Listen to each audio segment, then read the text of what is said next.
Hey friends, it's Jill here with the Hometown Homestead, and I have had an amazingly busy last couple of days in the kitchen, and we've had a lot going on outside too. So if you're interested in seeing what new thing I just scored from Facebook Marketplace that is changing my life, as well as what fencing project we're into and what big equipment the kids are operating in the process, hang out because I think this one might be chock full of surprises. The morning got started off with me putting some potatoes in the canner that I had processed on Friday night. We have a lot of potatoes. We actually got over 100 pounds this year, and a lot of them are starting to sprout. So now is the time of year that we need to do something with them. I'm canning a bunch of them up in quarts, and I actually have one right here. And then aside from that, the rest I'm going to be putting in the freezer. So we have been working on potatoes all weekend long and moving those through in batches, as well as getting some beans back on our shelf. Because with it moving into the fall soup season, we've been going through a lot of beans and we will continue to do so this season. With that being the case, we started to run black beans, pinto beans, and red kidney beans through. Now, I needed more pinto beans than anything else, so I put a double batch of pinto beans as well as a single batch. And when I say batch, I do 4 cups at a time. So that does roughly 8 jars. So we did 16 jars of pinto beans, and then I filled the rest of my canner with black beans. And then my recent Facebook scoring skills scored me a Presto digital canner. Now, I wasn't so sure about the digital side of life when it comes to canning, but I decided to go ahead and give it a try because I knew that there were going to be days when my canning load was going to be greater than I wanted to do with just one canner.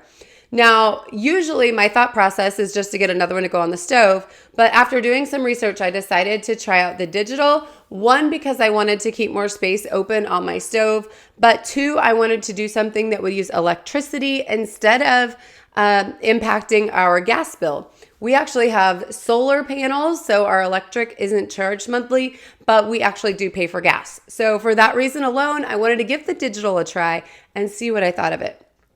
I actually ran a comparison and took timestamps of when I was doing all that I was doing with both sets of beans to see which was going to be quicker to use and process just a normal load. So if you're interested in knowing the difference or what it might be, which one might be a little bit faster between an All-American and a Presto digital canner, you might want to subscribe and like the page because I'm going to be putting out a review on that very, very soon. Now, aside from the beans, it was time for lunch. So I went ahead and got a quick plate of nachos together for my kids. Now, this is something that I do when I need to phone it in. And if you have any phone it in meals, drop them in the comments below because I'm always looking for something new. But my kids absolutely love nachos. So I just spread out a layer of tortilla chips, took some steak that we had left over in the fridge from a meal earlier in the week, cut up some tomatoes that are still ripening in the other room, and then went ahead and topped them with cheese and got them all nice and toasty. Once on the table, we threw on some sour cream and some salsa, and it made an awesome, quick, and easy lunch that didn't take me away from my canning projects too much. During all of this time, I looked up to see that my husband and son were walking across my kitchen window carrying a huge gate. Now, I don't know about you, but that's not a normal thing that happens in my house. So I grabbed my camera really quick and ran to the door so I could get a picture of my son walking around with this gate and just to check and see exactly what they're doing. So upon further investigation, they were ripping out a nasty fence that had some holes in it and was letting our chickens out. And they were putting in a new fence for me, which I've been wanting for years. And they decided it was time to tackle before the weather turned bad because we had a beautiful weather weekend here this week. So the guys got started on the tractor. They were pulling out bushes that we wanted gone for a long time, ripping out the fence. And my son was actually operating the bucket, which was really fun for him. He's 10 years old. And so to be able to help his dad out, raise and lower the bucket and pull out the bushes, he thought was just awesome. Now, anytime the tractor's around, that's going to pull in more company. So my little girls wanted to ride in the cab as well as be in the bucket when they were done. And a lot of fun was had outside around the bucket and around the fencing project. So the guys were able to set new posts and pour some concrete and put in a really sturdy fence. And they're actually still working on finishing up stringing the fence today since the concrete's had time to set. And it has just been really, really good to see the progress going on outside. Now, while they were doing all that, I went ahead and got in another round of potatoes into the canner. This has been a common theme this weekend and will continue to be for quite some time.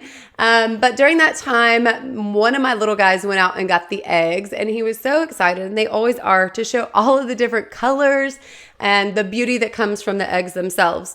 We just got a pack of brown laying, it was a sample pack, I guess would be a best way to describe it, of brown laying hens from Murray McMurray Hatchery, because when I was looking at getting chickens, I wanted all the things and I couldn't decide. And when you get those bundles, they send you just kind of a general mix of their best layers. And so every time eggs come in, they want to compare the color and see what they have. And it's just been a really fun project for the kids, and we've loved that. So the girls absolutely love helping out with anything in the kitchen, so it was great to have them around. My oldest daughter is 6, and she is just amazing. And there's just so much that I'm just so grateful to have her around and to have her help. And she was peeling potatoes with me, and she said, "Mom, I'm going to remember this day forever. This is just the greatest thing." And if you know our story, you know how special that is to me, to hear her say. So it was really, really good. And then when we were sitting down to eat later, I mentioned to everybody that she said it was the greatest day ever. And I asked her to tell everybody why, and she got so embarrassed that she wouldn't say it. But it's a really important memory for me, so I wanted to make sure to mark it here on our video. Aside from that, once we were done with all of these projects, we were all tired. Of course, we've been busy all day. We were starting to realize that the kitchen was covered in potatoes and nobody really wanted to do anything about dinner. So we decided to run up here in town to one of our favorite little Chinese places and jump in and have a quick meal up there before we came back home to sort our tomato stash. Now, if you are new to gardening or the idea of green tomatoes or what to do with them, I'm going to show you right here what we do. I bring in all of my tomatoes when they're green right before the first frost. I keep them in the cardboard flats so the jars come in for canning, and then I sort them every 2 days typically and pull out all the ones that are starting to ripen and just keep them moving through in stations. Now, once these tomatoes are all sorted, the ones that are super red and ready, or ripe, I should say, because I obviously have some here that are not ever going to turn red. I have some Kellogg's Breakfast that are beautiful and yellow, and some Paul Robesons that are some really dark kind of brown and green colors. But once they're ripened, then I bring them into the kitchen, rinse them off, core them and cut the bottom, or core and score if you've heard that term, shove them into freezer bags and get them into the freezer. The reason that I like to freeze them is that it makes canning them up so much easier, because once they're frozen, you just pinch them and the skin slip right off into your jar. So at this process, we're still moving through our tomatoes. I'd say we have a couple more weeks left. I'm hoping to have all the tomatoes ripened by Thanksgiving, but in this time, we can always go in there and pull out freshly ripened tomatoes anytime that we need to for a recipe that we have going on. Now, I have a confession to make. I have not canned any tomatoes aside from our salsa, which we put up over 50 pints of. But I haven't touched any of the rest of them. So I have gallons and gallons and gallons and more gallons in our freezers that are going to need to be coming out soon because it is deer season and all that goes along with that. So freezer space is going to be at a premium around here. So after we get the potatoes all tackled and put away, the next step is going to be to jump into the tomatoes. I'm probably just going to can them whole so I can decide as the year goes on what I want to turn them into, just because I have decision fatigue at the end of the year, but we'll see how that goes when the time comes. So all in on a Saturday, we had a fence building project. a canner's running nonstop, the kitchen in full action, and kids everywhere and covered in dirt by the end of the day.